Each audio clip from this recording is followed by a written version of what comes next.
What's up, ladies and gents, roosters and hens, straight up or bent, beamers or bins? Anyway, it's Curex, guys. Got a commentary today over a sniper free-for-all gameplay on Dome, where I get a quad feed and a triple feed. But that's besides the point. You'll see that. What I want to talk about today is why Call of Duty is competitive. Now, I know that this can be a touchy subject, especially amongst other console shooters, such as, which the main three are, of course, Call of Duty, Gears, and Halo. And I know we're going to have our differences of opinion in today's topic, but I have a few points that I believe that I've never heard anyone else talk about, and I pay pretty close attention to the competitive scene, like on YouTube, Twitter, and on the forums as well, just listening to what people are saying and what's going on. So I want to start off first off talking about the different games, and I'm going to start off with Gears. Now, obviously, Gears is a very team-oriented game, and I'm not trying to say, by the way, that any of these games are easier than the other, because I think that each has their own difficulty to it. Now, Gears, for me, one of the hardest things for me to do on that game is win my 1v1s. And I don't know why, because I have really good gun skill on like Call of Duty, but on Gears, it's like super hard for me to win a 1v1 shotgun fight.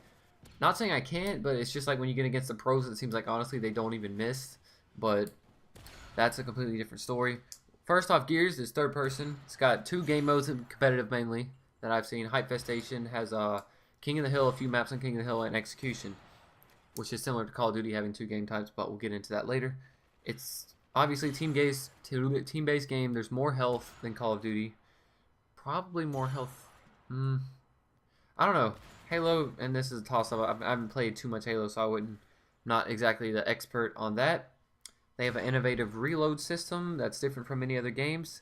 It's a completely different game from Halo and Call of Duty. They have weapon pickups, though. That's similar to Halo, and it also has a working land system as well as Halo. Also, though, another big thing that Gears has is developer support from Epic, which is a thing that Call of Duty lacks, and probably one of the reasons why it might not get on the circuit at all this year. Now, moving on to Halo, it's obviously a first-person shooter as well, not a third-person like Gears. There's more health than Call of Duty. It's got multiple game modes.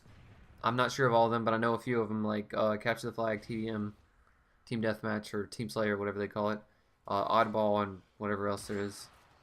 It's also a pretty team-based game, and they have working land, but they also have some developer support because they do have the MLG playlist, which they had it on Black Ops. Treyarch put it in, so I don't see why that can't be put into this Call of Duty. Now, on to Call of Duty. First off, COD has no land system. It doesn't work. Well, it works, but to an extent. All your classes aren't unlocked, so you can't use everything that you would like to. The countdown timer, which you need to join lobbies, isn't there, or it's not long enough. But that's because there's not much developer support from Infinity Ward. But that is a topic for another commentary.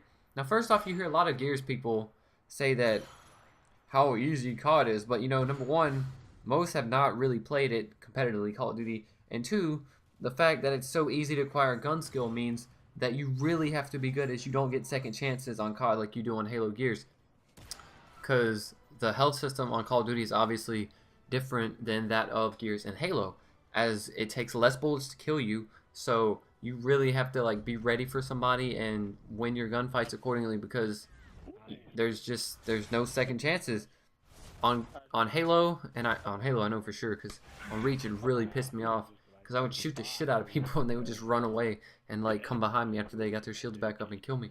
Same shit happens on Gears. You can shoot the shit out of somebody and they just won't go down. They'll wait, get their health back, come and kill you. So on Call of Duty, you really have no second chances. You have to win that initial gunfight every time, whether it means waiting, getting in a head glitch, putting yourself at an advantage over your opponent, which is what you do on every game. So on Call of Duty, just like any other game, strategies develop as you go pretty much.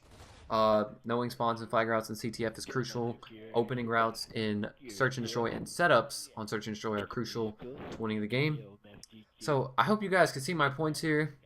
Call of Duty, obviously the health system is different, the whole game is different. You can't really try and compare it to Gears or Halo. So that's pretty much it, just less bullets. You got to be prepared to win that first gunfight, no second chances. So that's Call of Duty in comparison to Gears and Halo. In my eyes, some people might have different opinions. I hope you guys enjoyed. If you have a difference of opinion, leave me a comment and tell me what you think or what that I said that was wrong. You know, it's been your boy Curex. Peace! Everyone, let's see if you can pick up the fourth. Everybody, shut the fuck up. Shut the fuck up. Hey. That's 3 headshots. Oh, you're the kills. He's looking. He's gonna take it. He's gonna take the kill. He's gonna take the kill. He failed on the 4 shots for kills, but he got the 3 shots.